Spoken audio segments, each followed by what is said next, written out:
All right. What's up, man? How are you? I'm pretty good, man. How about yourself? I'm doing well. I'm doing well. So I wanted to get you on today because I wanted to go over two things essentially. I wanted to do a breakdown of the North Americans because you ended up going to the show. Yep. Uh, it was about a week and a half ago, correct? Yeah, it was last Wednesday through Saturday. Okay, Bodybuilding cool. Thursday. And then I also wanted to get you on because I wanted to have you kind of explain your career so far. I don't think many people know, where you came from as far as how early you started competing and how many shows you've done and all these things about you, because you've kind of always stayed under the radar with a lot of things. Yeah, I'm kind of a quiet person when it comes to that.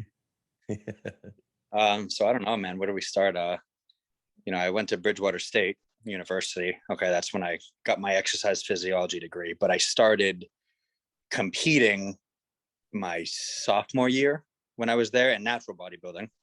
As you know, Okay. you competed with So you were me. what, 19 at that time? So when you and I stepped on stage at the Cape Cod Natural 2011, I was 20 years old. I think you were 19. I was 19, correct? Yeah. Yeah. That was first ever contest prep. Um, and yeah, that was my first show. So at that time, was there anyone like guiding you doing your diet? Did you have anyone overlooking? Yes. Because I know you mostly did a lot of your preps throughout the years. Yeah. So how I got into it was I was literally just training at Workout World in Bellingham one day. And my best friend at the time, his cousin was a female bodybuilder, and she came up to me and she said, "Hey, like, you should think about doing a bodybuilding show." And I kind of looked at her, I thought she meant powerlifting, Mhm. so I was excited. Then when I kind of found out what bodybuilding was, like getting in the little man thong, I was like, oh, okay, I mean, I guess it's kind of cool, and I wouldn't say she didn't like write me out a diet or anything. She kind of just gave me an idea of what foods I could and couldn't eat, chicken, rice, stuff like that, things I couldn't do. I couldn't put sauces on my food, stuff like that, no salt, anything like that. Now, this was for prep. She was telling you all this. It was for prep. I Okay. started my for that show. It was actually right when I moved back, right before I moved back to school. It was in July. So at You know, that point, were you like weighing things out? no. No, no, it was just an eyeball type of deal. Eyeball and a little bit of chicken, a little bit of sweet potato. She's like, "Oh, you could do a little bit of rice with your meals. Mhm. Make sure you do veggies, things like that. So it was really just a clean diet. That's all you were doing. Kind of a clean diet. I would. She actually lived 1 minute, so I would go pose for her once in a while. She'd show me some posing in her living room, and she'd ask me like how my diet's going, things like that. And it wasn't like really like change this, change that, not kind of how like we know things today. Yeah. Like, hey, like you should do more cardio this week, but there wasn't a set like, all right, 60 minutes on the treadmill. I should do 75 minutes. It was nothing like that. It was kind of just I would do cardio when I could before class, Hmm. things like. So you were getting, I mean, did you drop what, 10, 15, 20 pounds the first show or no? I mean, was it So a big I drop for you? so I think I started my first prep in the 140s. So high 140s, like 148. Oh And then shit. I ended up weighing 129 for the show. Okay. You're what, 5'2", 5'3", 5'2". 5'2"? Yeah. Yep. So that makes sense for a natural athlete at that height, and weight. Oh yeah. Because I think at that time I'm 5'7.5", right? I think I was on stage at 140, Yeah. so And I don't know about you, but I had only been lifting weights consistently for maybe 2 years before doing that. it was roughly the same for me as well. Yeah. So but you stayed in the natural scene a lot longer, and kind of got your feet wet in there. I mean, you competed at least a dozen times Well, no, with. so at that show that we did, I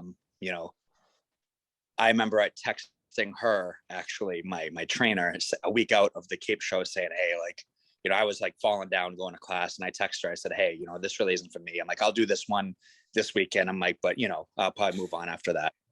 Yeah, no, that didn't happen. After the show, I had a blast there. It was fun. I took second in the juniors to you. And I ended up doing a show a month later, the Monster Mash. That was an IMBF show. And there I did really well. I won my class in the novice. I won the juniors too, and then I won the novice overall, and I got a trophy that was pretty much my height. So I was all pumped, and I did that prep living in a frat house. No at way. school. I wasn't part of the frat, but they were just good friends of mine, and I did that prep, through the parties and things like that. So I actually, after that Monster Mash, I moved home. And I started commuting because I knew that, if I really wanted to be good at this bodybuilding stuff, I couldn't be around that. Nothing against the guys or anything. I kind of wanted to take it seriously. Yeah. So then I competed again so that was the fall. I competed again that spring. I did 3 natural shows, and then I competed again that same fall. So it was 7 natural shows total, before I took a little break. No shit. So now at those shows, were you progressively getting better, or were you just having fun competing every time? Yeah, so I was getting better. My first, I would say, real coach was actually one of my professors. His name was Mike Poirier. He was my weight training 101 professor. And he was a really good bodybuilder, got into excellent condition. And he kind of took me under his wing and said, like, no, dude, like, this is how we're going to do this. And he guided me to get in condition and would adjust my diet, things like that. So he wasn't much like a trainer. He actually did my nutrition, and, we would check in and he would adjust things. And that's kind of how I learned that way. Do you regret doing that many shows that soon, or no? Because at that time you can't really grow at that point, right? If you're doing that. No, I wasn't growing. I weighed in probably at all those natural shows that year. It was 2012, around like 134 maybe. Okay. So, but I was kind of hooked. I was definitely burnt out after that second fall competing. After that 7th show, I did the Worlds in Atlantic City. And around here, in Massachusetts, Rhode Island, I was winning all the bantamweight classes. I thought I was awesome. And then I remember going out to Worlds, and I placed like 9th out of 13, because it was open to all countries. There was guys from Italy there, like a few from, I think, Russia. Okay. All countries. Canada. Are these pros or are these amateurs at this point? No, this amateurs. The class winner pro cards. And I got whacked. And this is the INBF? This was the INBF, yes. Okay. Yep, I did more INBF shows than I did OCB. Is that the most premier natural organization? Honestly, man, I'm so out of the loop with natural bodybuilding. Those organizations, I don't know anymore. I think I was just listening to a Jeff Nippert podcast, and he said I think he's an INBF pro. Okay, yeah. Or WBF maybe. WMBF is the pro INBF. I'm just so out of the loop with those organizations. I'm not like, I don't know. Just a different set of people. Just a different set. I remember, back when I did it, OCB was known for the condition. They'd take smaller guys, but as long as they were peeled, the INBF liked you a little, fuller. That's kind of how it was broken down back then. What, 2012-ish? So Dream 10 was allowed. Dream 10 was allowed. And the reason what pushed me towards the INBF was the weight classes. I could do like a bantamweight class to where, I'm sitting there at 5'2", one of the heavier guys, it would benefit me, so it wasn't, OCB went by height, so there was class A, B, C, D, and it was by height. So I would always be a class A, but, I could be in a class A with guys that were maybe 160 pounds. So INBF went by weight classes, and that's where I really kind of, stood out. So after Worlds, right? What happened after that? Because that ended up being your 8th or 9th show at that time. 7th show. And at that time I was done, dude. I was 2013, I got back to living a life of, what I was maybe 22 at the time. I'd go out, I'd drank and stuff like that. And were you at GNC at the time for work, I think or what? when I started at GNC, yes. Okay. Yeah. I started there. Yep. And I mean, you remember me, man. Like, I would train, but I just like, I was a small guy, but I'd still party. Hmm. That it was when I actually started really hanging out with you and Ariella that Yeah. really got me back into consistent training, you know. And she kind of like took me under her wing and was like, dude, you should get back into this. She obviously, Ariella really didn't care for natural bodybuilding thing, but she would like, we'd train together all the time, and she got me back into. I'm sure she's told you these stories. I'd show up to her house, with my 3 ounces of chicken, Yeah. and like 10-ounce sweet potatoes. Like, dude, like you need to And eat more. broccoli. Yeah. You know what's funny though? Like, I don't think shit, I just lost my train of thought, but I don't think people realize that during that time of you saying you were still going out, I always remember you still always eating clean throughout the whole time. I mean, Oh yeah. you always ate like a robot and still trained. Mm-hmm. It definitely wasn't, it wasn't like you were off the rails. Yeah, I was, I still ate like I was already kind of hooked into that lifestyle format. And I would still work out hard. It's just I wasn't really making progress. I was going out every weekend. My girlfriend at the time, like, she was drinking all the time. We were partying. So I wasn't serious until like I started hanging out with Ari. That's what like kind of got me away from all that. And that's when she was like, dude, like you should compete again. Like in the lightweights of NPC. So you had no thought of competing again after? Not really. Not No. really. Kind of, I was kind of didn't have any interest in it anymore, but until I started, being around people that were still into it. You were still very much into it. I think you at that time already knew that you were done with natural bodybuilding and you wanted to Yeah. go to the NPC. Yeah, exactly. Yeah. So walking into the CCON GNC, seeing you, and I'm like, oh shit, like that get together, and you're sitting there yoked, and I'm just like still 130 pounds. So like, and I kind of just, her and I would train like almost every day. You guys trained at the EP Wow a lot, right? East Providence Workout World. Yep. Yeah. Yeah. Yep. And at that time, she was very into this. She was good, man. She Yeah, was damn good. very awesome. And dude, this girl, I had some balls to train with her because I'd be the guy showing up to the gym, and she was bigger than me. And who the fuck's Ari's little training partner? You know what I mean? I would always be so jealous of her genetics. Seriously. Yeah, She like rubs up against weight and she grows. she'd be like, Justin, the front double bicep, and I'd be like, okay. No. Not in the mirror. Yeah. So, but that was 2013, that whole year. And then I remember I did my first NPC show early spring of 2014. So I didn't compete all of 2013. It was Okay. a very short-lived time off from bodybuilding. Yeah. So the first show was in Connecticut, you said? Yep, the first show was the NPC Powerhouse Classic. Yeah. Powerhouse Classic in Connecticut, Montanari Brothers. And then I did that show. I actually won the novice overall. I won the open lightweights, but I think I was the only one. They put me out there with the middleweights. And like everybody in the crowd was like, dude, like you kind of won the middleweights, even though they can't technically. So it was cool. And I remember Kenny Wallach was the head judge. Oh, no way. And Okay. to me after prejudging, and he's like, hey kid, he's like, you know who I am? And I'm like, I do. And he's like, you're gonna be really good. He's like, you just gotta listen to me. So I'm like, okay. So I remember at that time, Boston told me I should do the junior USAs. Mm-hmm. So I pretty much did one NPC show, then I did the junior USAs, and I started working with Kenny with posing and everything, and that's where I won the lightweight class there. There was 7 of us, I think. So it was like a cool little national level win for me. And then that's kind of when I just like, I was 100% back in. That's a cool little title to have, man, because it's kind of almost like the proper way of doing things, like, or like the old school way of doing things.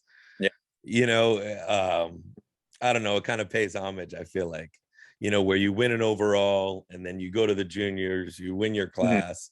Hopefully you can win the overall, but if not, you know what I mean? It's still good for that lightweight division, deal. It's a stepping stone, and Exactly. then after that win at Junior USA's, you know, I mean, there was some pretty good guys in the class. I'm like, all right, like shit, maybe I should take a stab at like a pro qualifier next year, you know, and I was already in my mind targeting the USA's, you know, because at that point, like I talked to a few people and they're like, oh, you should go try USA's next. And that would have been my third NPC show.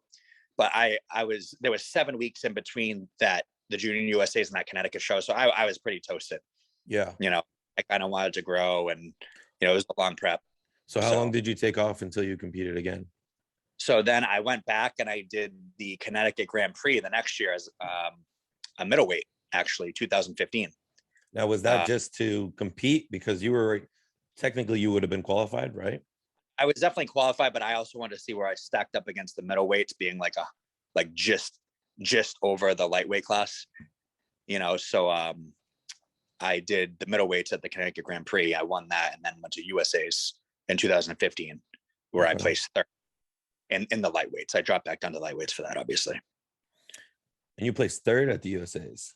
I placed third at the USA's. Yes, I remember it was. I remember that show. Obviously, I forgot about that. Yeah, man, it was cool. Great experience. It was my first time being out in Vegas. And man, you know, you and I followed like Tamer and all those guys, and like me just walking in there as a little lightweight, like boom, Tamer's doing the competitors meeting, and I'm like, holy shit, like I'm at the USA's. You know, it's like, kind of surreal when you kind of watch that all those years and finally get there. You're like, oh yeah, this is pretty cool. I was a little nerd, you know, like I knew every single lightweight class winner for the past 6 years before I dived into that level. You know, I would study those lightweights, you know what I mean? I would be like on NPC News online, any national show, I'd look up the lightweights, like, oh, like maybe I could place 7th in this one. Maybe I could place 5th in this one, you know? So I did my homework. Yeah. Yeah. So, and I remember at that USA's, I placed third. I actually ended pre-judging in split center. There were 6 of us. Mm-hmm. So I thought first or second. You know, and I had people telling me after prejudging, they're like, Justin, you're gonna get your pro card. Like you got it. And then I ended up in third. But I know you don't usually listen to a lot of those critics, you know, a lot of critics. No, honestly, man, like, you know, I left the show and I'm like, holy shit, I just got third at USA's. You know, I had a big ass USA trophy. I was so pumped. And like, you know, people were messaging me like, oh, like you got robbed. I'm like, guys, relax. Like, I don't, you know what I mean? This isn't my last show, you know? Yeah. So I you know, I was 151 pounds. Like I wasn't ready to make any mark in the Ifbb anyways, you know. So the guy who came in first, do you remember who it was? And did he end up doing anything in the 212s? No, I don't think he competed in the 12s. I'm not sure if he competed as a pro. His name was Jeff Hamoka, I believe. Okay. He shorter than me, actually, believe it or not. He was stacked. Stacked. Do you remember who won that year? That was him, Jeff. No, I'm saying who won the overall for the easy. Cody Montgomery. Oh, that was Cody for 2015. Dude, so you know me, man. I'm such a fan. Like I was the guy who literally got off my lightweights and I ran right out to the crowd to sit with my girlfriend so we could watch prejudging. Yeah. So I caught the welters, I caught the middleweights, it was cool. Cody mopped the floor with that show. He was always a favorite, man. I actually want to try and get him on. I'm going to message him at one point and see what he's up to. I'd like to see him compete. Yeah, it was cool. Like that was him. Like he was nasty. You know, I see him walking around with Chris Aceto next to him. I'm like, oh my God, like this is badass. It's like the mini Jay Cutler, you know? Yeah. I almost feel like it's that. It was a lot of good guys in that show, man. I remember like it was yesterday. I don't forget shit like this. Like there was like Charles Griffin did that show. I think he was a heavyweight. I believe Sergio did that show as a super. I think he placed second or third. I might have been second. Yeah, because he had done the 2015 Nationals as well. Yes, where he had won it, I believe. Yeah, that's where he got his card. Blair Moan, I don't know if you remember him, super heavyweight. He won the supers at that show. That's Blair Moan. Yep. The light heavyweight winner was actually, I just competed with him in Indy, and I went up to him and told him that I remember watching him in 2015, like turn pro as a light heavyweight, and he was like, "How do you remember that kid?" Thomas Lenahan. Oh yeah, I remember him. I follow him online. Oh yeah. Yep. Just did Indy with me. Freaky quads. Yeah, man. I told him backstage, I'm like, dude, this is so random. I'm like, I remember being a little guy at the 2015 USA's, and I watched you turn pro. I'm like, it's just kind of cool to be out here with you right now in the big boy class, you know? Yeah. And like, How do you know that? You know, I do everything, dude. I followed crazy. Yeah, I mean, it's kind of like when you're in it for, you know, when you're kind of shooting for the pro card and you're in it, it's kind of fun to watch all the amateurs coming up. It Yeah, gives man. you fire. It gives you fuel. And I always tell people this. I love going to national shows because at the national level, you know, everyone's out for blood. You're there to turn pro. You know, so I remember specifically, you know, after Tamer spoke in that competitors meeting, and he said, all right, go weigh in. All the guys that were, you know, sucking down to heavies, sucking down to light heavies, sucking down to middles, they all were pushing and shoving each other to go to weigh in and everything. And I'm like, oh my God, like this is serious. Yeah, yeah. Everyone's chasing for a card. Yep. So you ended up getting third, and then what did you end up competing after that? So after that, what I took the year off, and then I competed the next fall, 2016, which is when I did the New England's. I did the New York Grand Prix as a middleweight. You know, Okay. obviously I still qualify, but you know, I wanted to do some shows as a middleweight. That it was just fun, you know. Yeah. And then at 2016 Nationals is where I got my pro card. Now, are you one of the guys is as you compete, you get better? Is that kind of a mindset as well? Yeah, man, that was a tough prep because it was long. I worked with Jose, and that was my first time like ever working with him. We did the New York Grand Prix first off because I wasn't even supposed to do that show, but I was already in condition and I was just kind of sitting there suffering. Mm-hmm. So we were, all right, let's go do this show, and I actually won it. The whole show was a middleweight. Yeah. You know, my first ever win. Then we did the New Englands because why would I not do the New Englands? You know, I won the middleweights there. And then I did the Easterns that year too, the Eastern USA. And I remember I was like 1 pound over the weight limit for lightweights. And the guy weighing me in, he's like, what do you want to do? I'm like, oh, no. I'm like, I want to be a middleweight. He's like, okay.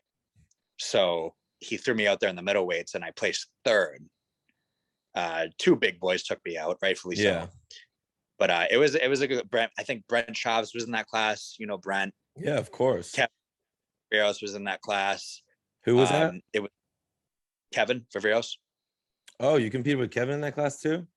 So I competed with Kevin in the New Englands and in the Easterns that following week. I knew the New Englands, but I forgot I did. Yeah, that's right. Yeah. So it was Brent, Kevin, and you in that class? Me, and then the second place guy, I forget his name. I think he's a pro now. The first place, the middleweight was Dickens Fenelon. I believe his name was short, stack dude. He was not beatable. Yeah. You know, especially me at like I was 156 for that show as a middleweight. So it was just kind of fun, you know. Yeah. And I remember that was 2 weeks before the Nationals, and then I went out to Miami. All right. And that's where you ended up getting your card. Yep, as a lightweight. Yep. You ended up winning the class because at that time they were given two. I mean, they're still given two pro cards. So 2 pro cards in every class, and I ended up winning the class. Probably like the most. I still have a video of the prejudging on my phone. Yeah. And like Jose took the video, and he was like yelling for me. Like it was pretty intense, man. You know, like I know now, like, you know, kind of no one really pays attention to the bantamweights, lightweights, and stuff like that. But like that was an intense, you know, prejudging. Those classes are always fun because the conditioning is always insane. You know what I mean? Oh yeah. There was and that, you know, nowadays, I mean, you'll be lucky to get 10 lightweights at a national show, maybe 8. I've seen the USA's this past year that had 2 lightweights, you know, but there were 17 or 18 in my class for that. As the lower classes go down, like they end up just going into classic. You know what I mean? So if you're in the middle weight class, you know, that usually fits into a classic physique. Yeah. I think for the category, classic division is kind of, you know, obviously taken away from like your lighter weight bodybuilding, bantams through middleweights. 100%. Now, but you're seeing it shift now. You're getting really good welterweight classes. You're getting really good middleweight classes because they can cross over. That's true. They can do classic and bodybuilding. So you're seeing guys rip out both. Mm-hmm. You know, so you're seeing guys in the middleweight classes now with really good shape. You know, they're in condition. the past 2 national shows I've been to, yours, the USA's, and then North Americans, like the middleweight classes were good, man. I don't know if you looked at the top 3 for North Americans. I did. But I just did. Yes. very, very impressive. They were conditioned, and I mean, I looked at the comparisons, and again, photos don't say justice, but we'll get into it. But top 3 looked pretty good in my opinion. Yeah. That's definitely something I want to dive into because I was very impressed with bodybuilding at North Americans. So let's so then you got your pro card there. Now you were what, 26 at the time? 25. 20. Okay, so you got your card when you were 25, man. That's awesome. Yeah. And then how long did you wait until your first 212 show? So when I got my pro card, man, like, I don't care what everyone said, you know, as a lightweight, you're either supposed to retire or go to classic. I'm like, no, I'm competing in the 212s. Yeah, how I do, I'm like, I'm competing in the 212s. So, dude, I'm telling you, after nationals, all the way until the 2018 New York Pro, I was a robot. I was a machine. Like, it was just work, eating a volume of food that like I never thought I could eat. It was just straight work because after that day in nationals, I'm like, dude, 2018 New York Pro. So it was a year and a half off maybe. So you had to push your body basically to a point which you hadn't been before. You know, yeah, as man. far as food wise goes. Exactly. And you know, so here's the thing is my jump from lightweights to 212s, you know, I weighed in at my first New York Pro, I think 180. So everyone's like, you know, like that's like almost 30 pounds of muscle. But I was in condition at like 162 that year in 2016. It's just we had to suck down to make lightweights. So, I mean, it was a good amount of muscle that I gained for sure, but it wasn't like no 30 pounds of tissue. Yeah. But yeah, so that whole year, 2017, I took completely off, just training, eating. And I got up to probably a solid, I think it was 202. Were you still doing your nutrition or was Jose doing it at that time? No, I did my own off season. Okay. Jose did my first prep for the New York Pro, Dallas, Europa, and Chicago, my first pro season. But I all right, I gotcha. You know, it was kind of very straightforward, man. I was just eating as much as I could, you know, obviously clean food, stuff like that, you know, my cheats here and there. Yeah, obviously there's supplementation involved, you know, but it wasn't anything crazy. It was just, I was like relentless in terms of being able to step out there with the 212s. You know, I didn't want to hear the classic talk. Nothing against the classic division. It's just that I grew up with the dream of being a pro bodybuilder. And of course, yeah. That's it. Yeah. You know. And you don't have a classic physique. No. I would be last every single show. You pulled in your waist. My waist has gotten a little bit better, but man, I'm just not pretty. You know, so how was the experience, you know, doing your first pro shot as a New York Pro, especially being an East Coast guy? And I mean, we're not old, you know, by any means, but we definitely grew up kind of idolizing that old school theme, right? Yeah. So I mean, because that's huge. Yeah, exactly. You know, so, and I remember like, I'm sitting there thinking, I'm like, dude, you know, Jose gave me a lot of confidence, man. I'm sitting there, I'm like, dude, I'm doing the New York Pro for like my pro debut. I'm like, is this stupid? And he's like, absolutely not. You'd be stupid if you didn't, you know? So it's a perfect impression. It was, you know, I had a really good prep, but it was strange, man. I started the prep, like no anxiety, no pressure, no nothing. But then like, as I got closer, you know, I was posting my pictures and like, then like Dave put me on RX Muscle, like rookie, you know, 212 Justin Randall. And like people started to like talk about me and shit. And I'm like, whoa, I didn't sign up for this. Like started to create like this pressure. Like, I'm not going to be in the mix. Yeah. Yeah. And so it was just kind of like, I had a lot of pressure, like leading up to it when I expected nothing. Cause like, dude, I was a lightweight. I was coming from lightweight. So I'm like, I'm not even supposed to be here. But then people started to talk about me, like, and I'm like, oh shoot. You know, and I remember posing for Jose 5 weeks out, and this was in the Gold's Reading locker room, and he's posing for me, and then I do it. I'm like, how do you think this is gonna go? He's like, I think you're gonna beat a lot of people that you never thought you could beat. Yeah, I remember just saying like, all right, man, you know, let's do it. You know, so at the New York Pro, like I honestly wasn't nervous. You know, I really wasn't because I just had no expectations. Yeah, I had a little bit of pressure on me because I wanted to come out with a bang for my debut, but I remember being backstage and like it was no different. It was no different. You know, I'm seeing guys walk around and, you know, these are guys that like I've idolized, you know. I remember Aaron Clark was there, Mm-hmm. you know, and Sean Clarita did Mm-hmm. that, Zane Watson, you know. So I'm like, man, this is just fucking fun right now. You know, I don't care how I do. And so Jim Mannion judged that show. That was the last show he ever judged. Because Tyler, I don't think Tyler was head judging at that point, and No, not Steve yet. doesn't judge his own show. So Jim Mannion was judging. And I remember, you know, going out doing individuals, and they put me in first call out. I You know, remember. Yeah. yeah, they called 6 of us, and they called me. And Everyone I went thought, nuts. dude, I thought it was a mistake. I wish there was video of it because I like checked my number.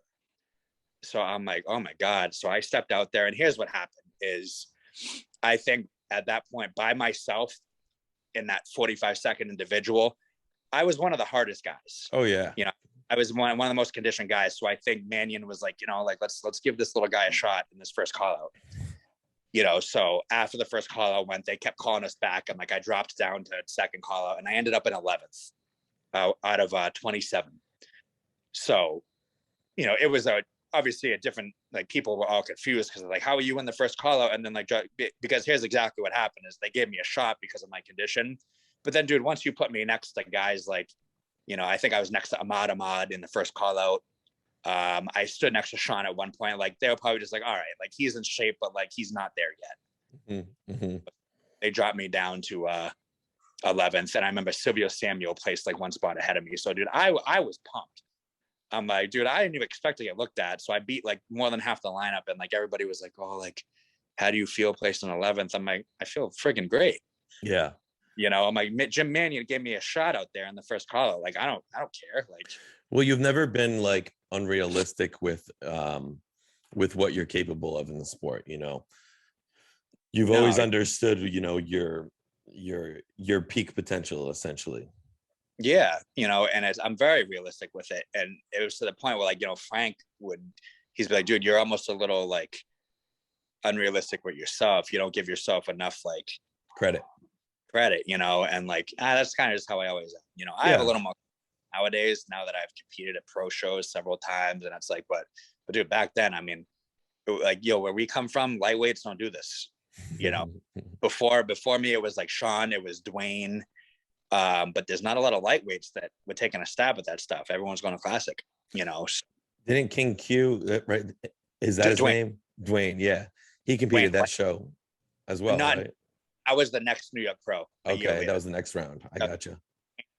Dwayne won the Phoenix Europa that year. That was in the Okay. fall. Yep. But that wasn't that New York pro. That was the next one, 2019. So you hit that New York pro, and then the following year you hit the New York pro again. Was the first? Yes. Then I did the Dallas Europa. Then I Okay. did the Chicago that year. Those are my 3 like kind of pro season shows. And then after that, I went right back to the spring. That's when I did New York, and then the Puerto Rico pro. How did you place at those shows? So honestly, man, that 2019 New York pro like was my most memorable. Someone just asked me that on my little questions thing the other day, my favorite shows. And that one was most memorable. Here's why, because I remember looking at that lineup. It was 28 deep, 10 Olympians. You know, it was Dwayne, there was Marco Rivera. There were, off the top of my head, Ahmad Ashkanini. That's the one I was there for. Yeah. Yes, Eduardo Correa. All these Olympians, man. I remember that there was either 9 or 10 Olympians. So I'm like, all right. I'm like, another one. I'm just gonna go try to have fun. All right. And I remember Frank came to the hotel room the morning of, and Frank's like, dude, he's like, I think you're like gonna be in the mix. I'm like, Frank, shut up, dude. I'm like, you don't know anything about bodybuilding. I'm like, third call out. I'm like, 10 Olympians out there. So first call out went by. I'm like, okay, as expected. They called 6. Then boom, Tyler was head judge and threw me in the second call out. So I'm like, oh shoot. I'm like, okay. You know, because like I told Frank, I'm like, dude, just come for prejudging because I'm not going to be in the night show because it was only top 10. And I didn't even bring posing music or anything. I never expected to be top 10. And then, dude, Tyler left me in the middle of second call out, and I ended up placing 7th. So I made the top 10, and I was like, dude, what the hell just happened? Yeah. You know, so for that show is probably when I started to gain some solid confidence. Like I beat Olympians. you know. Yeah, you beat out a And lot of guys at that show. I remember, and that's pretty crazy, especially I think you were on stage, you were saying at 185-ish around there. so even that show, man, I was still probably like 182, 183. Okay. Yep. So I mean, obviously definitely one of the lighter weight guys, but I mean, I was in shape. I was in shape, and like, I went out there and Tyler left me in that second call out right in the middle, that split center in the middle. And I'm like, dude, I'm definitely making top 10, Yeah. so pretty cool. How was the trophy for the New York Pro with that one? No, so no trophy for me in that one. My No. first Oh, trophy was the next week in Puerto Rico, where I placed 5th. That was my first time making top 5. who was in that show? Was there a lot of people from the New York Pro jump into that one? That show, there was only, I think, 11 or 12 guys. Okay. Eduardo Correa did it. He won.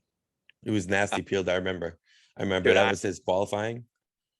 Yes. I Yeah. think I remember, like, dude, I was backstage, and at all these shows, man, I'm still like this little like lightweight guy, that'll never change in me. I remember like seeing Eduardo Correa, like he was like bending over to get something out of his bag, dude. He didn't even look like he had skin. That was the most impressive. There's 3 people, like the most impressive condition that I've seen ever, and that was John Meadows when he turned pro, Eduardo Correa, and you at USA's.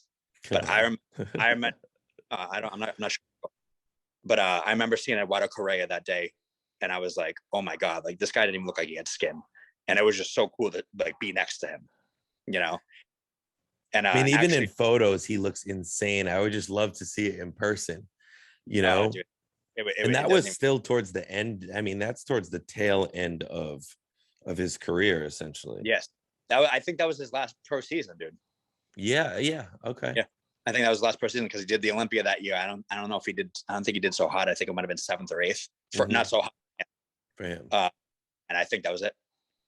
So he ended up coming in second at the Puerto Rico. Do you remember? What's that? Who came in second? Yeah. I know exactly who. Dietrich Lewis. Okay. Yeah. Yep. Dietrich Lewis. Third was, I think, Dwayne Walker. Dwayne Walker. He's an open guy now. Awesome shape. Really cool guy. He's a good open guy too. He was 212. 4th was, can you still see me? Yeah. 4th was Kim Jong Ho. Mm-hmm. I was 5th, and then 6th was Marion. I forget his last name. He was from out of country. But yeah, that was a top 6. And I remember getting, like, I hit a most muscular with Eduardo, and I'm like, man, this is even real life. Yeah, it's such a cool feeling. I bet. For sure. And then, did you have taken some time off after that? So, yep. After that, but that was 2019. Then I went to 2020 with the intention of doing that Boston show that was supposed to happen, but that never did. COVID shut down everything. But I ended up doing that Tampa Pro that year. Okay. That was my only pro show that year. I placed 7th. Nice. Rightfully so. Good lineup, and I was honestly like happy to place 7th. It's weird. I'm the guy that's like, if I tell someone my placings, they're like, oh, like I'm sorry, and I'm like, oh no, well, I'm happy. Yeah, exactly. I feel the same way with things. People don't understand. I always say I did pretty well. Yeah. Like people say, I mean, I'm sure if you told people you just got 3rd at USA, they're like, oh, like, how do you feel? Like, well, dude, 3rd at USA out of 26 isn't, that's not bad. Yeah, a few people have said, they're like, oh, I'm sorry. I'm like, yeah, it's all good. But so yeah, I did the Tampa, and then the last 2 was just the New York Pro, and then Indy, then New York Pro this past year. That's right. And you ended up getting, did you play 6 at Indy first? Yeah, Indy. I made first call out, which was cool. Steve actually put me in the mix, man, for like top 3 right at first. He called me in, he moved me in 2 spots, and then we posed for. I know. I ended up watching that one. There was like 3 rounds going, right? Dude, and by the end of it, like I was looking at like the 6th spot. Mm-hmm. And then New York Pro a week later was when I placed 5th. Nathan Epler won that, right? Or was it the other? Which one? The Indy. Indy, Tony O'Burton won. Tony O'Burton. Nathan took second. And then the following. Yep, John took third. Then the following week is when Nate took first, and then It's John. pretty cool to be able to compete, with those guys. And it's Oh, yeah. cool because the 212 is definitely there's a lot of new faces coming up, man. So what's funny is that, and I was just in Vermont with Jose, and like he was talking about it, and he's like, dude, he's like, the 212 these days, man, like, back then when he did it, he's like, there was like 5 of us, us top 5 Olympians that were nasty. Oh yeah. But then and past that, it really wasn't much. He's like, dude, he's like, these days, he's like, the 212 class, like you guys place in 9th or 10th are peeled. Oh yeah. They're good bodybuilders, and never mind at the Olympia. He's like, your second call outs at these like regular pro shows are like impressive. Like we're a lot deeper these days, so it's just it's a competitive class, man. Yeah, there's a new tide changing, it's like kind of like a new generation now at this point. So it's a lot of the younger guys that have been following all the pros for the past 10 years finally getting to that point, essentially. Yeah. I mean, look at Indy. Your top 2 were 2 rookies. Yeah. That was Nate Antonio's pro debut. Like, that's awesome. Those guys are freaks. Mm-hmm. Brian Balzano, he placed 4th. That was his pro debut. Like the young blood, like they're not messing around, I think he turned pro back in 2014. 2014 USA middleweight. Yep. Yeah. Mm-hmm. His glutes, the same thing. They're insane. It's the most insane thing. I think when he turned pro, that was his 2nd show ever. Yeah, I believe you're right. Yeah. He won the Mike Francois, I think. And he'd probably think I'm so weird for knowing all this shit, but he won the Mike Francois, and then I wait to USA's. Because, dude, you know how and you and I were following that David Bay's muscular development on the forums. Yeah. Yeah, dude. Glued to it. Such an old school way of doing it. Couldn't really afford to go fly out and watch it just for the hell of it. We were glued to the computer, That was awesome. And then so the next following week, you ended up competing at the New York again. New York Pro, yep. Which was in Tampa. Yep. There was only 10 of us, which I was surprised. And I placed 5th there. That's another cool one too, then. So, what's cool about that, I'm like a little kid, but that was the first time the New York Pro gave out trophies to all the top 5. Uh-huh. So like even 5th place, I got like this big ass trophy. Was it a decent trophy? Oh, dude, yeah, I'm looking at it right now. It's probably my favorite one. Because I know some of the natural trophies are a lot better. Yeah, of course. Those are solid. But in terms of like Ifbb, NPC, like this was like trophy. For 5th place, the Pro. Usually it's a medal. Yeah, and essentially that's kind of like the Olympia. So that's the highest. That's your highest placing, right? For sure. Yep. And ranking of shows essentially. Yep. Like, dude, I got 5 points just for placing 5th of that show. That's so sweet. Yeah. Yeah. So do you have any plans to compete in the future, man? Is there anything coming up? Because I haven't really asked you that. I haven't really talked to you about that. I mean, realistically, as of right now, no. Mm-hmm. I hate to use the word retired because who knows? I mean, dude, I'm already getting the itch again. Life for me right now, in terms of clientele and business, it's not realistic for me anymore to balance both, and I've accepted that. Mm-hmm. Like this past prep, man. Like I look back and I'm like, I don't know how I did it. You train a lot of online clients, right? And within a full-time job. Correct. Yes. So, and I work at the store too. Mm-hmm. Which isn't hard. I'm there Monday through Thursday. I do my own work there, but it's still, I got to go into work. But it's just with the volume of people that I chose, like I did this all to myself, like chose to help. It's not manageable right now, so also my body does need the break. This past prep was very difficult for me. Like this was the first time my body was ever really falling apart in prep. My joints, my elbows, dude, it's weird. I was so shocked. Like I brought that level of fullness because I probably could only train with maybe 1/3 of the intensity that I do for my real preps.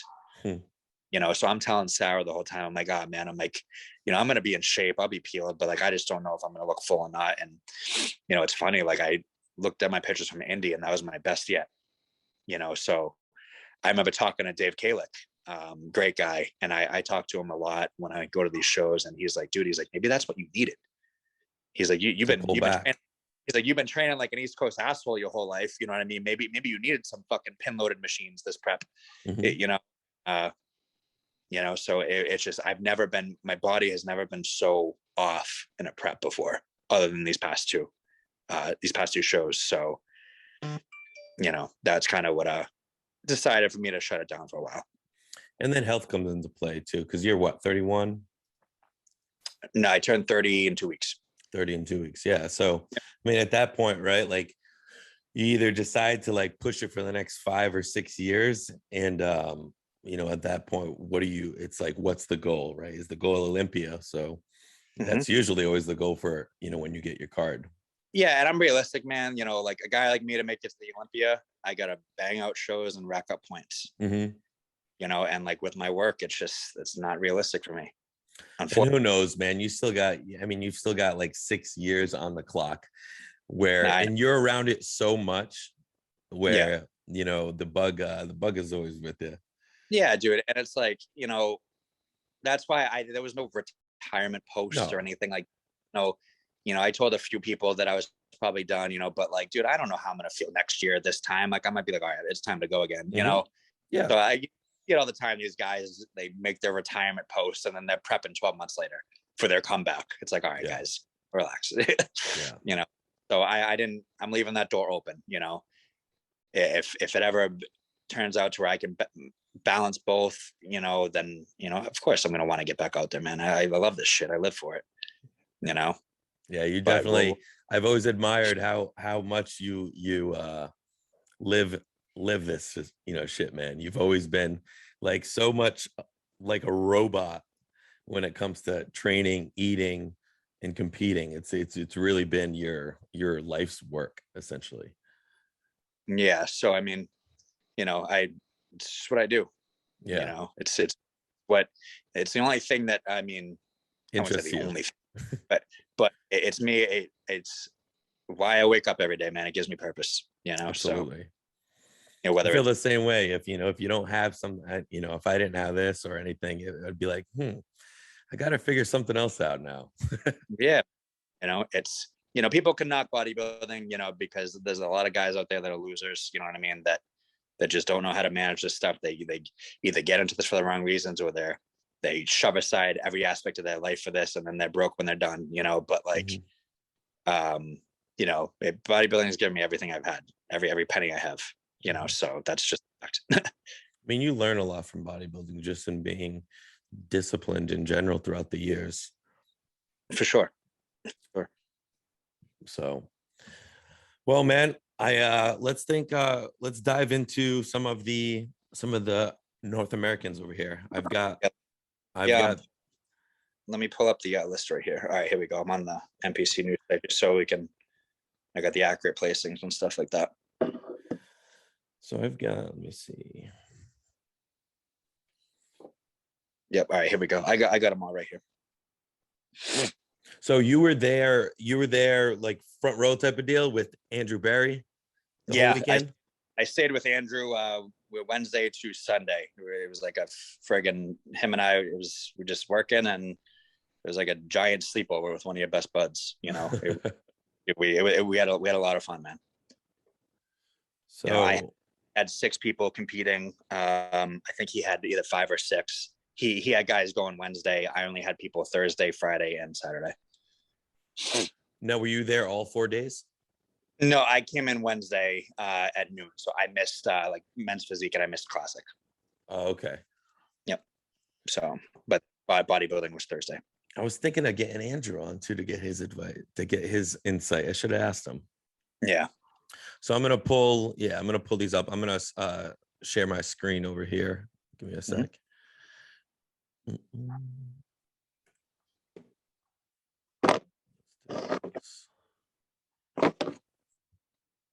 All right, can you see this? Yes, I can. Yep. Cool.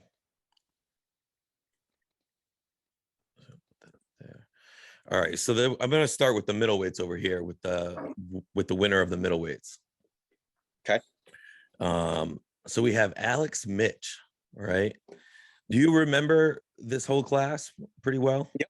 Yep. I watched every class. Yep. This guy looks pretty good. What do you think over here? Condition, probably the hardest dude in the show. He was awesome. I think he works with Jason Thiebold. I've seen him compete before. You know, obviously structure wise, you know, he probably knows that structure wise, there's guys that can beat him out. But man, you couldn't deny his condition. He was nasty and he was full. That's a look to where you can sit there and say him and his coach nailed it, literally nailed it. And I think that was, yeah, he's hard. He definitely is. He played in first. Very impressive look, color, everything. He was just dialed, you know. So I'm happy for him. Now the second place and third was definitely more of a shape thing, right? So Yep. let me see. Looking at Jaden Lucaria. So when this kid came out, I'm like, there's your class winner. Yeah, just based on first look, obviously the fullness, roundness of the muscle belly's shape. I mean, Yep. right off the bat. And honestly, any of these pictures that you see, man, like in person, it never does conditioning justice. Up close, like they were harder. This kid was very, very impressive. He has all the goods. If you want to pick him apart, maybe get a little bit sharper, obviously. But he was in good condition, man. You know, that it's just that some of these guys can still nail it, but someone just shows up better. You know, standing next to Mitch, I mean, Mitch was, you know, he was harder. Yeah. You know, but this kid, I think he just needs to go get his pro card at the next show because he was awesome.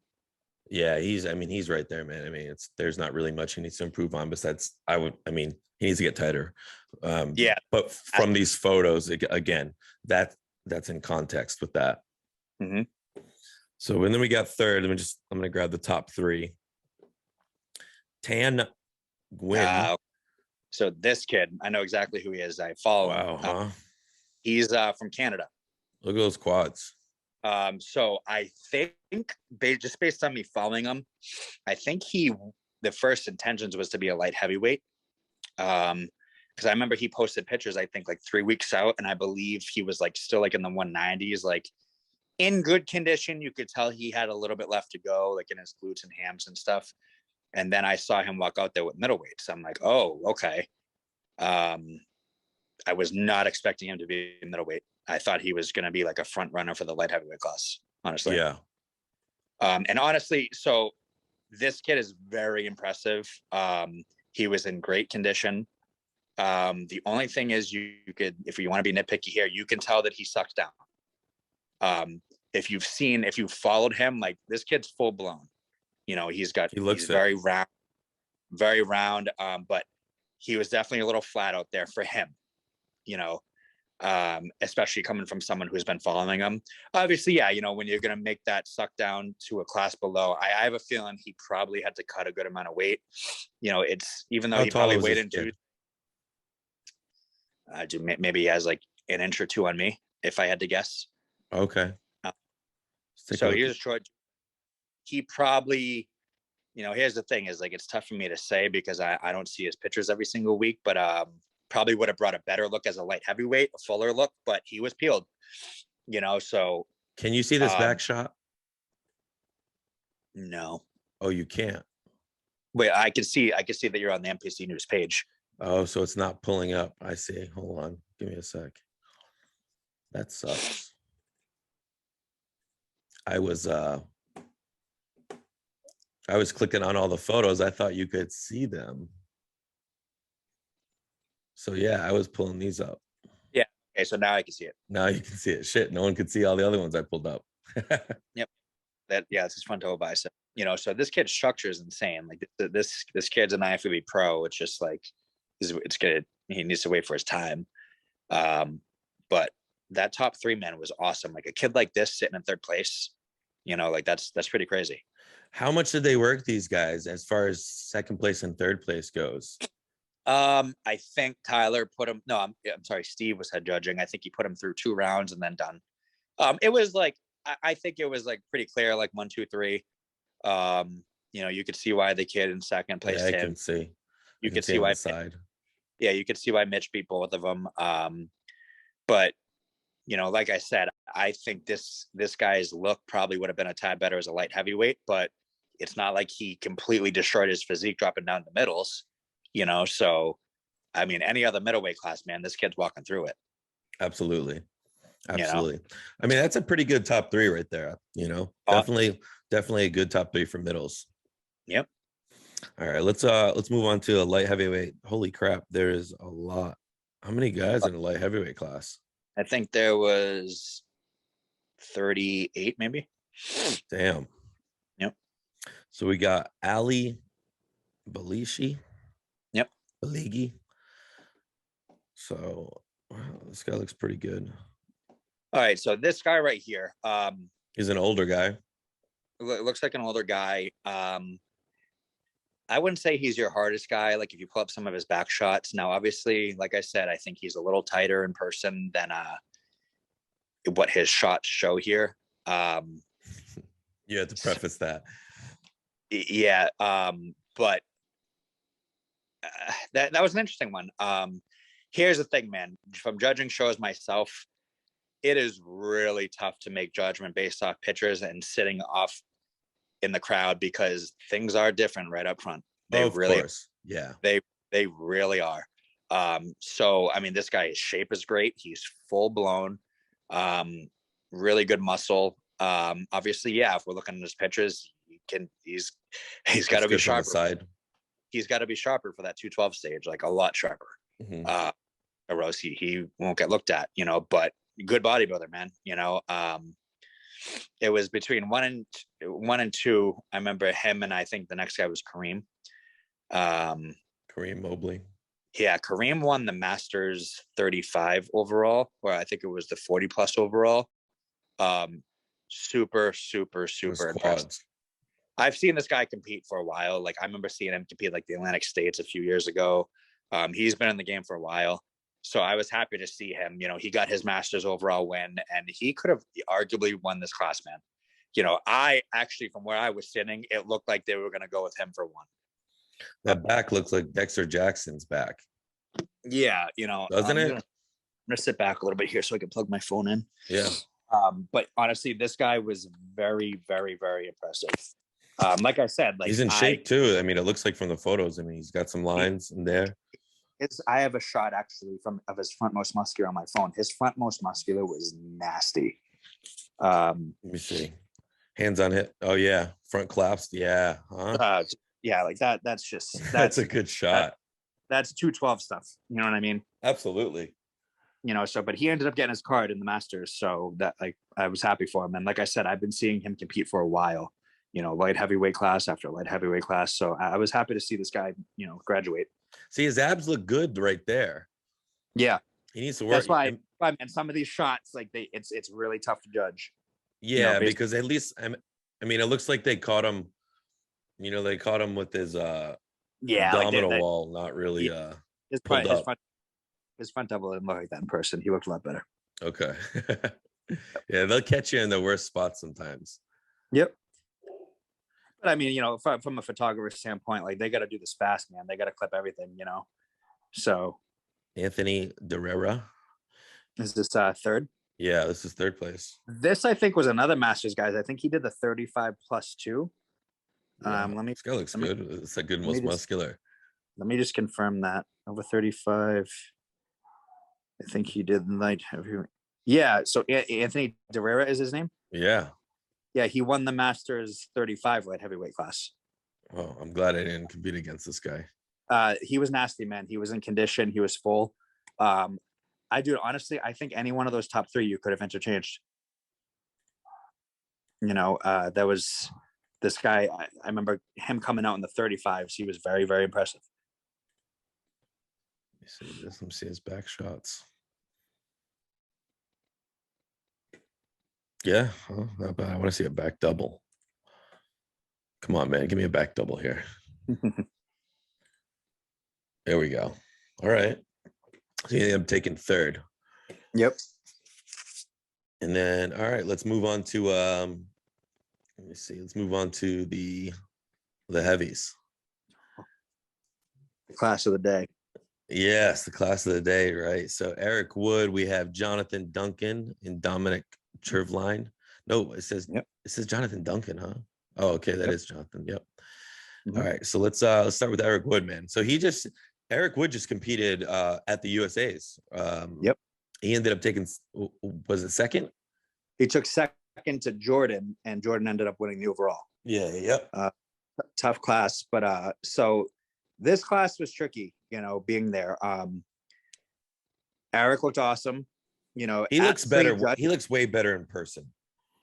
He looks way better in person. At prejudging, at first glance, I honestly thought that he looked a little bit better at USA's, but that was just first glance. I honestly had Dom winning that prejudging. And they were split center, so none of us really knew. Mhm. But dude, at night, so they ended up rejudging that class.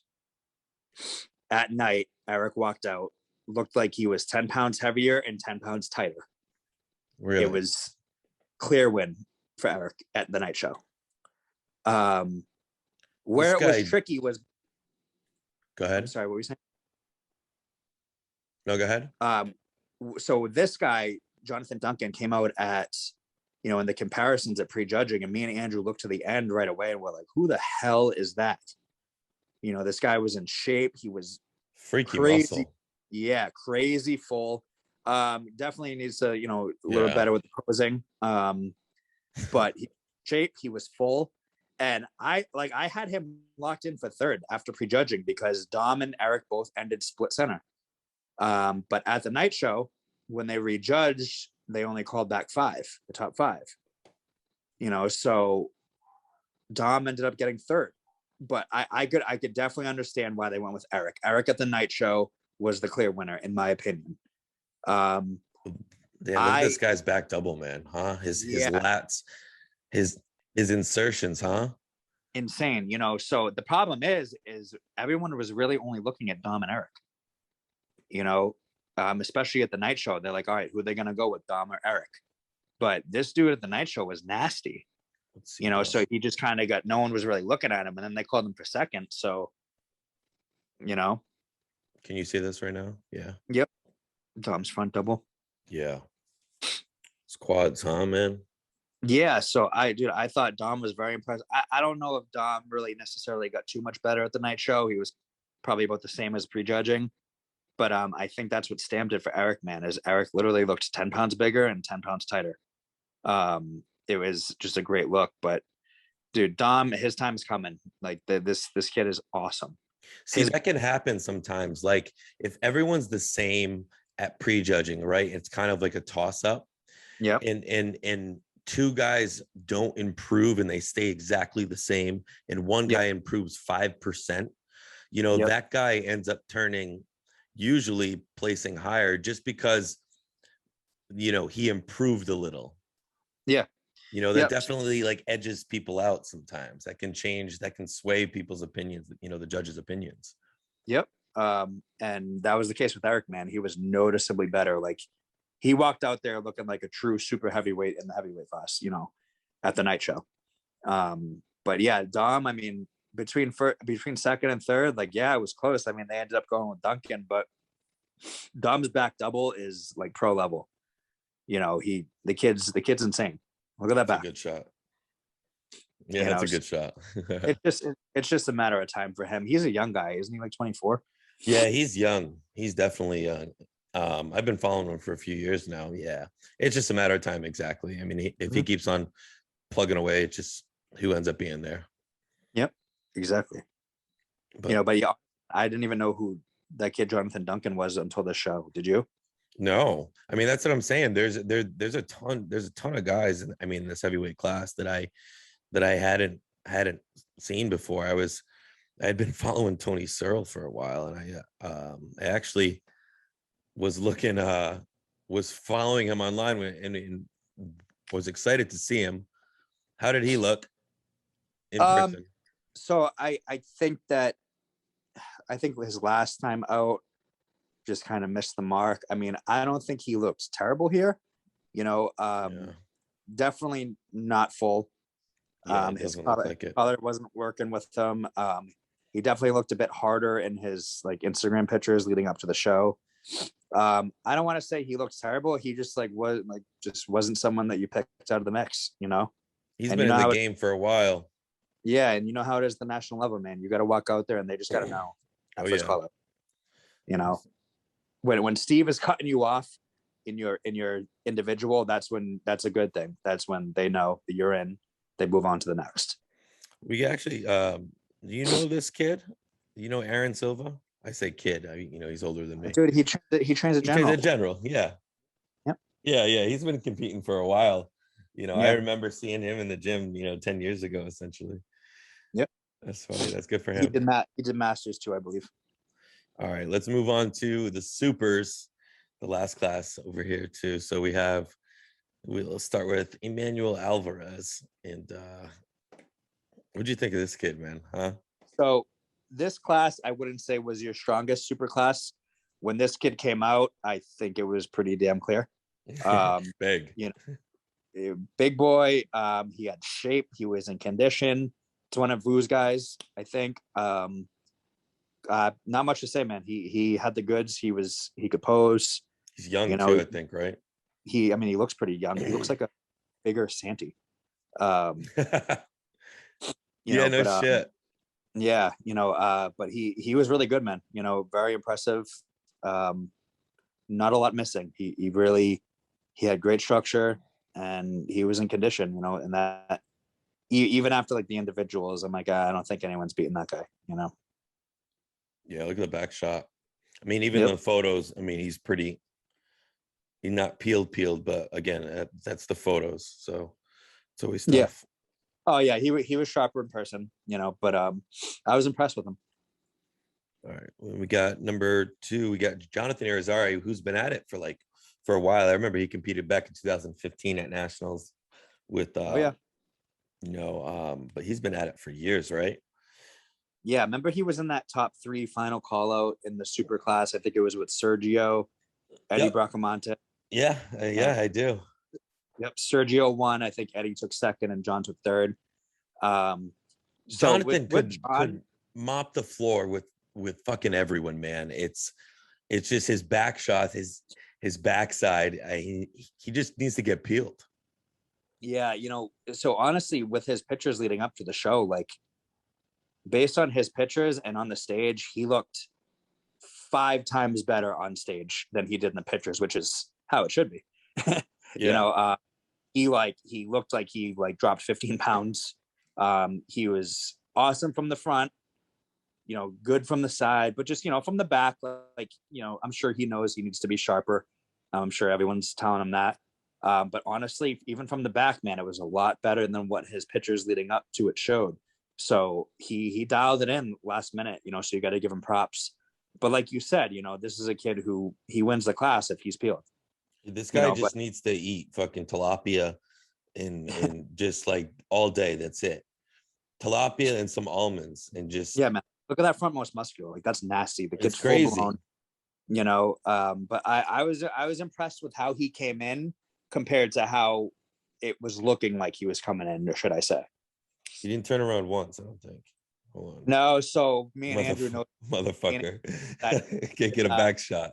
No, hey, listen, you know what? He's smart. He's fucking smart. I would have done the same thing.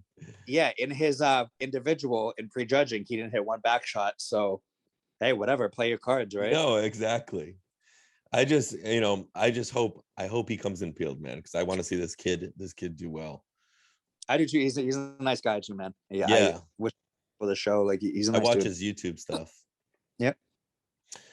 And then so that was third. I'm curious who was he was second or second. Okay, he came second. And then Brian Torianiello. I actually follow this kid online. He Hunter's training partner. Yeah, yep. He's Hunter's training partner. So what'd you think of this kid? So he's shorter guy, really full, really good muscle. Definitely needs to be harder from the back. I'm sure he knows that. Tighter. But honestly, man, like he was pretty impressive. Like this, he was a little tank out there. I say little, and he's probably got like a foot on me, but like, he was definitely. How tall is this kid? I'm not sure. He was one of the shorter super heavyweights, but it worked for him. You know, Yeah. really, really, really good muscle. You could tell that muscle that he carries is just from hard ass training, you know. But you know, as you could see from the back, definitely needs to be sharper, you know, to be in that top 2 or, you know, or get his pro card. But you know, he looks like he's on his way, you know. Yeah, he'll definitely be knocking on the door soon, man. Again, yeah. I think that's a good showing for him. Yeah, 100%. Is this I wonder if this is his first national level show. I doubt it is at this point. That's a good question. I don't think I've seen him. I mean, I go to most national shows. I don't think I've seen him, but if it is, like, hell of a job. Yeah. Kudos to him, man. Kudos to him. Mm-hmm. So I'm actually curious who ended up, and then as far as the overall, how was that? Eric, it was a quick one, man. You know, Yeah. Eric, I think it was a clear overall. Was it pretty clear? Yeah, I mean, obviously the super heavyweight, he was very impressive, but Eric was just, I'm telling you, man, like I've been to a lot of these shows, and like Eric's, from prejudging to the night show, the difference, like that was one of the most impressive differences I've seen.